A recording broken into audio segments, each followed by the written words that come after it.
when everything is falling apart, it's a new beginning. Yeah, don't be scared of new beginnings, all right? It gets less scary, and it's always brighter on the other side. It's beautiful.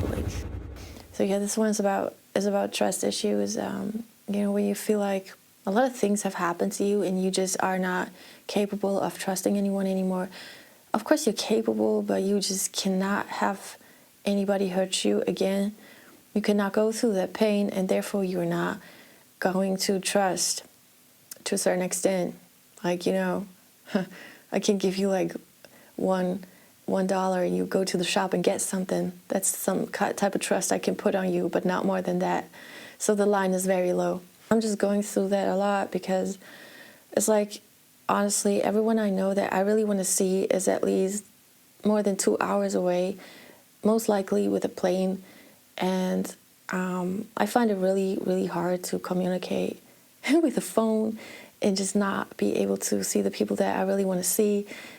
And this is really getting to me a lot because I always really want to leave. Like, I want to really move away from here anyway. So it's kind of a cycle I'm going through in my head. And then it's like, damn, but it's so hard to trust at this point. And for me, it's been helping. I've been reading a lot in the Bible app and journaling. I guess find something that can pull your thoughts out of that cycle. And it's something else, sports helps a lot. Going outside, doing something. If you have ADHD, you need to do something. Like when I'm driving the car, all these thoughts rain down on me. Like, I get so sad often driving the car because it's just not enough. I'm used to driving. That's it. And then all these thoughts are coming down at you, whatever. Coming at you. What's the word? Anyways, let me just read that. Okay. It's about trust issues. So I was thinking maybe somebody can relate. Yeah. I don't know if this is pure, but I have no more words to give. No more room for notification bells announcing false promises. The energy it takes to stay is more draining than fighting a fire. Because at least in a battle, your goal is pulling you up and through the battlefield. Yet in my case, it's dark, it's numb, it's indefinite emptiness. I have no more words to give. I thought running is weak. So I stayed. I'm still here, up at 3 a.m., typing in my notes app because I want to, but I can't sleep. These days, all I do is read scripture and push the pen until it bleeds. The past runs through all the pages and it never seems to cease. I'm in too deep. I have no more words to give. And to be honest, I feel like that's on me. Be careful what you ask for. I guess I manifested an apology, damn, but words with no actions can never heal those trust issues. Truthfully, they're building up walls so high to make sure I will never again trust in this lifetime. Well, maybe I went a bit overboard or whatever. I'm just saying, we're eternal spiritual beings, and you gotta understand that. Number one, take it easy. Number two, this lifetime is really not that long, thinking about an eternal space of a lifeline. So I'm really like, if you've gone through like divorce or breakups, like really heavy stuff, all this is kind of like some sort of weight on you often. And a couple years are nothing. Like, it's still there, just something. You work through it. You don't put it in a cage and forget about it. Still, sometimes that's a healthy way of, just existing if you can't go through it. But once you can, it will get tougher and then it will get better. So a transformation is like you are actually going through things more in order for you to get to a better place in the end. That's how it feels like. So as hard as it is to be in a space where everything comes crashing down at you, all those thoughts and whatever happened and is about to happen, and just uncertainty on how to move in certain situations, how to act, how to talk, how to communicate, and what to do next. It's just a big reminder of, in the morning, start your day in a good manner. If you kind of have that, take some minutes for yourself. Is it yoga? Is it meditation? Is it reading scripture? Is it reading a book that gives you that positive, stuff? Something. Okay, you watch those YouTube videos like this one, whatever. just something. Gotta have something.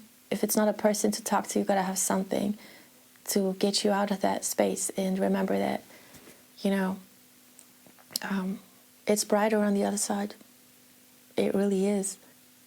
It's funny how, even if the habits and the lifestyle we have are toxic in certain ways, we seem to hang on to that.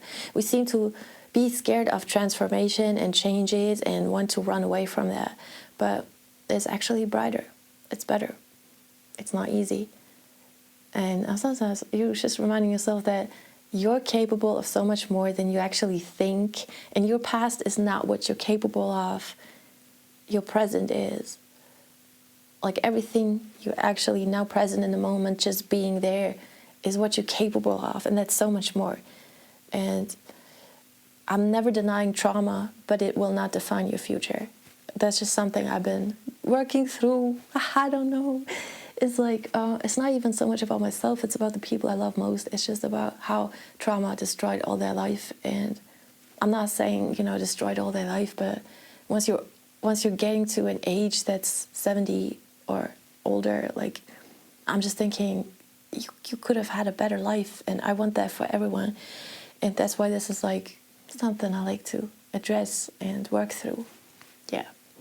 Words with no actions can never heal those trust issues. Truthfully, they're building up walls so high to make sure that I can never again trust. Maybe never in this lifetime. Maybe that's not a bad thing. Maybe that's just a thought. Maybe I shouldn't just, get caught up in this thought.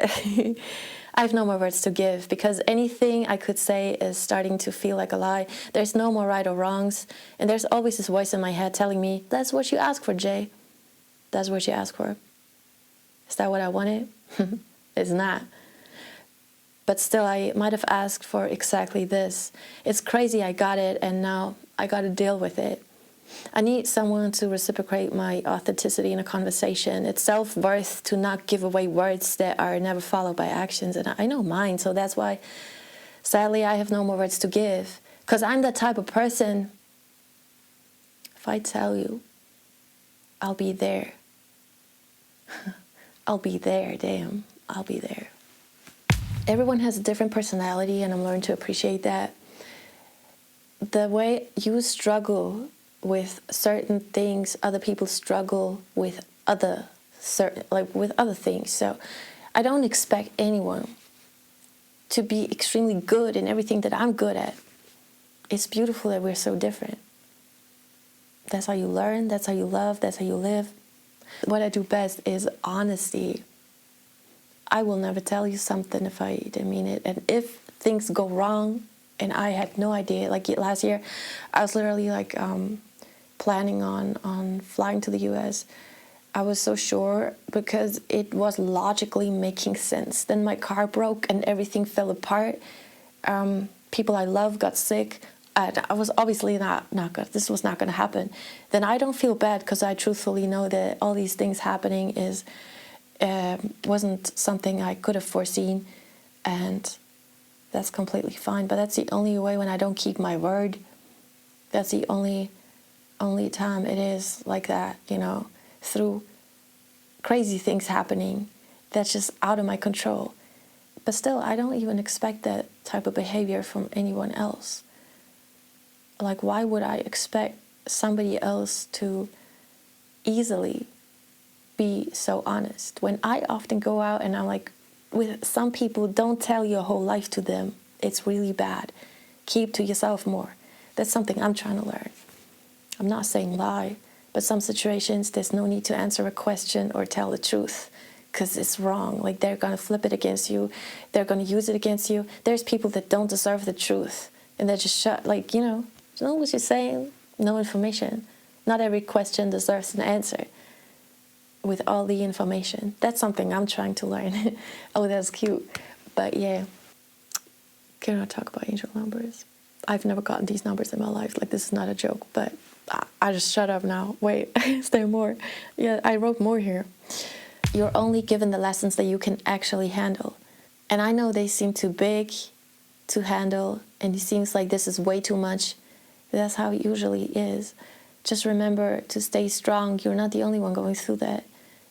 It's something silent that's really impacting your whole life, changing everything. But the biggest changes don't seem to be so obvious, don't seem to be so easy, don't seem to be something that you can just talk to about with anyone around you.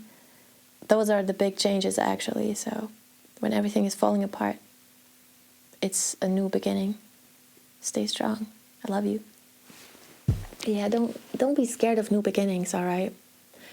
It gets less scary, and it's always brighter on the other side. It's beautiful. Like, let's can go there, okay? Let's go, please. Okay.